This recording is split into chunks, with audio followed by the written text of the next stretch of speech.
আসসালামু আলাইকুম। সবাইকে স্বাগত জানাচ্ছি আমি নাইম ফাথম মুবিন। শুরুতে সংবাদ শিরোনাম। ইন্না লিল্লাহ। আবারও মধ্যপ্রাচ্যে ভয়াবহ তৃতীয় বিশ্বযুদ্ধ শুরু হয়ে গেছে। দখলদার ইসরায়েলি বাহিনী ও মার্কিন যুক্তরাষ্ট্রের মধ্যে দফায় দফায় হামলা চলছে। আর এরই মাঝে আমাদের হাতে এসে পৌঁছেছে এই যুদ্ধের সর্বশেষ গুরুত্বপূর্ণ সবথেকে তাজা আপডেট সংবাদ আপনাদের জানিয়ে দিব। প্রথমেই জানিয়ে দিব ইরানের হামলার প্রতিশোধ, ক্যালিফোর্নিয়ার পানি সরবরাহ ব্যবস্থা হ্যাক। যুক্তরাষ্ট্রের ক্যালিফোর্নিয়ার পানি সরবরাহ ব্যবস্থা হ্যাক করার দাবি করেছে হানজালা নামের একটি হ্যাকার গ্রুপ। তারা বলছে দক্ষিণ ইরানের পানি সংরক্ষণাগারে যুক্তরাষ্ট্রের হামলার প্রতিশোধ হিসেবে এই কাজ করা হয়েছে। জানাবো আয়তুল্লাহ আলী খামিনির জানাজা তারিখ পিছিয়ে দিল ইরান। যুক্তরাষ্ট্র ইসরায়েলের যৌথ হামলায় নিহত ইরানের সর্বোচ্চ ধর্মীয় নেতা আয়তুল্লাহ আলী খামিনির জানাজা এবং দাফন কার্যক্রম পিছিয়ে দেওয়া হয়েছে। আজ তেহরানের মেয়র আলীরেজা জাকানি এই কথা জানিয়েছেন। তিনি জানান যে জানাজা জুন মাসের শেষ বা জুলাই মাসের শুরুতে দাফন অনুষ্ঠিত হবে। ইরান এর আগে জানিয়েছিল যে তারা ইসলামী ক্যালেন্ডারের প্রথম মাস মোহরমের শুরুতে 3 দিনব্যাপী অনুষ্ঠানটি জানাজা হিসেবে আয়োজন করতে চায়, যা জুন মাসের প্রথম দিকে হওয়ার কথা ছিল। তবে সাম্প্রতিক মার্কিন যুক্তরাষ্ট্র ইরানের উপর নতুন হামলা শুরু করার পর তারা জানাজার তারিখ পিছিয়ে দিয়েছে।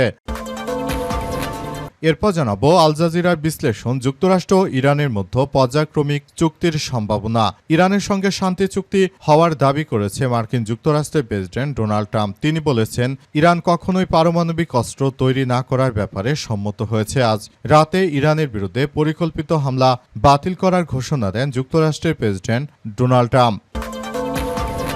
এদিকে ইরানের খার্ক দ্বীপ নিয়ে ট্রাম্পের এত আগ্রহ কেন? আল জাজিরার এক্সপ্লেইন। ইরানের উপর পরিকল্পিত হামলা বাতিলের ঘোষণা দেওয়ার কয়েক ঘন্টা আগে প্রেসিডেন্ট ডোনাল্ড ট্রাম্প বলেছিলেন যে মার্কিন বাহিনী অদূর ভবিষ্যতে ইরানের খার্ক দ্বীপ দখল করে নেবে। কঠোর সামরিক নিয়ন্ত্রণের কারণে নিষিদ্ধ দ্বীপ নামে পরিচিত খার্ক দ্বীপটি ইরানের অপরিশোধিত তেল রপ্তানির 90% প্রক্রিয়াজাত করা হয়।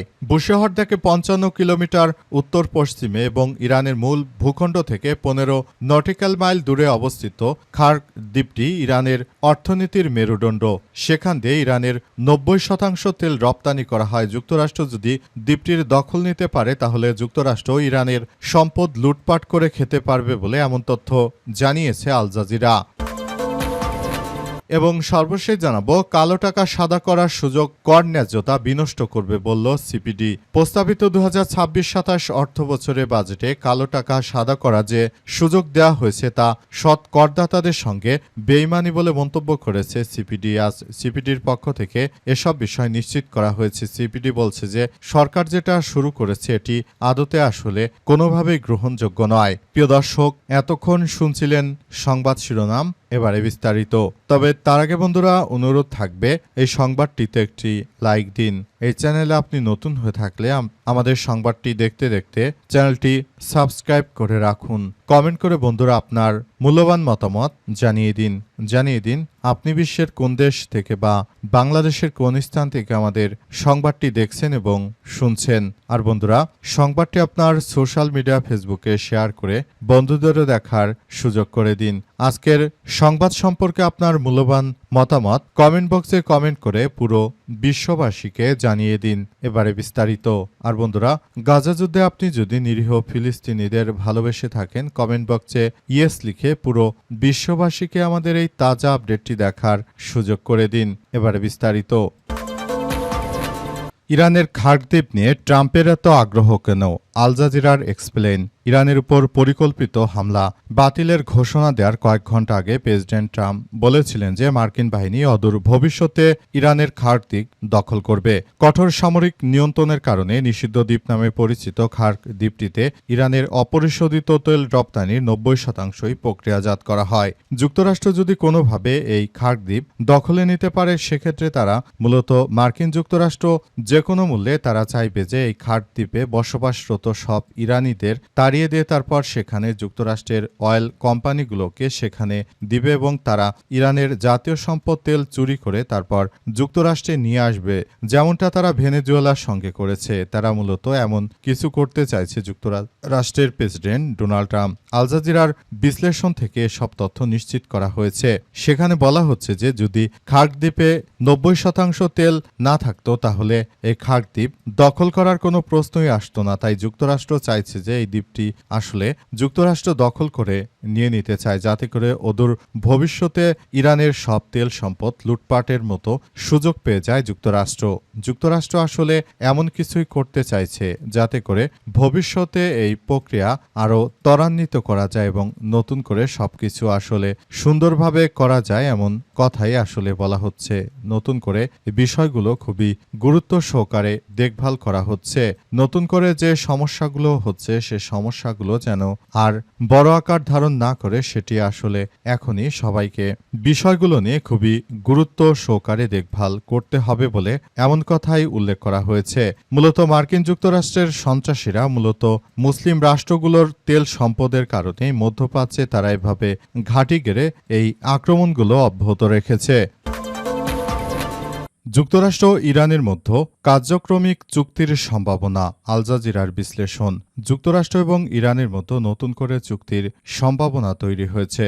নতুন করে মার্কিন যুক্তরাষ্ট্রের প্রেসিডেন্ট জানিয়েছেন যে আমরা আর যুদ্ধ করতে চাই না, যুদ্ধ শেষ হয়ে গেছে। এরপরই নতুন করে এই কার্যক্রম শুরু হয়েছে। তবে মার্কিন যুক্তরাষ্ট্রের প্রেসিডেন্ট ডোনাল্ড ট্রাম্প তিনি যতই বলেন না কেন, এর আগে তিনি বারবার বলেছিলেন যে আমরা যুদ্ধবিরতি চুক্তির খুব কাছাকাছি এসে গেছি। তারপরও কিন্তু তিনি নির্লজ্জভাবে ইরানের উপর আক্রমণ অব্যাহত রেখেছেন। তার এই ধরনের সন্ত্রাসী কার্যক্রমগুলো আসলে ইরান কখনোই মেনে নেবে না। ইরানের বিপ্লবী গার্ড বাহিনীর সদস্যরা তারা পুরোদমে প্রস্তুত আছে এবং তারা মার্কিন যুক্তরাষ্ট্রের এই সন্ত্রাসী কার্যক্রমগুলোকে প্রতিহত করার মধ্য দিয়ে মূলত এগিয়ে যাচ্ছে।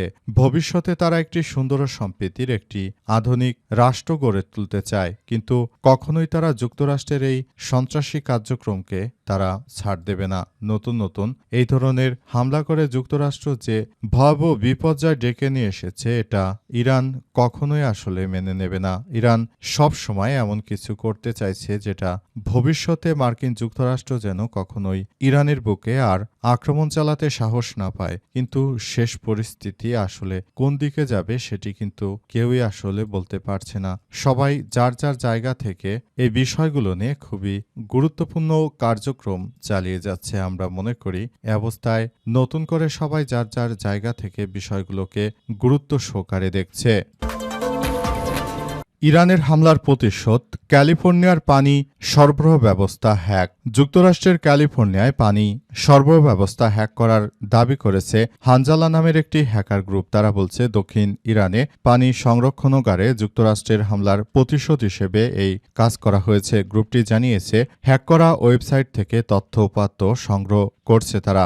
একে ওয়াশিংটনের জন্য একটি সতর্কতা বার্তা হিসেবে বর্ণনা করেছে হ্যাকারেরা। এক বিবৃতিতে হানজালা বলছে যে পানি সরবরাহ ব্যাহত করার ক্ষমতা থাকলেও তাদের নৈতিকতা প্রতিপক্ষের চেয়ে ভিন্ন, আর এ কারণেই যুক্তরাষ্ট্রের শহরগুলোতে পানি সরবরাহ পুরোপুরি বন্ধ করা থেকে বিরত থেকেছে। গ্রুপটি হ্যাক করার প্রমাণ হিসেবে 5 গিগাবাইট ডেটা প্রকাশ করেছে তারা জানিয়েছে যে আমরা যুক্তরাষ্ট্রের এই ক্যালিফোর্নিয়ায় পানি সরবরাহ ব্যবস্থা হ্যাক করার মধ্য দিয়ে মূলত যুক্তরাষ্ট্রকে আমরা দেখিয়ে দিতে চাই যে ইরান পিছিয়ে নেই, কিন্তু ইরান কোনো সন্ত্রাসী রাষ্ট্র নয়। ইরান হচ্ছে এমন একটি মুসলিম দেশ যারা কখনোই মার্কিন যুক্তরাষ্ট্রের কাছে মাথা নত করেনি। তারা এমন একটি রাষ্ট্র ব্যবস্থা তৈরি করেছে যেখানে মূলত মার্কিন সন্ত্রাসীরা আসলে নিজেদেরকে একরকম ভিত্তিহীনভাবে তারা ইরানের বিরুদ্ধে এই সন্ত্রাসী কার্যক্রম শুরু করেছিল।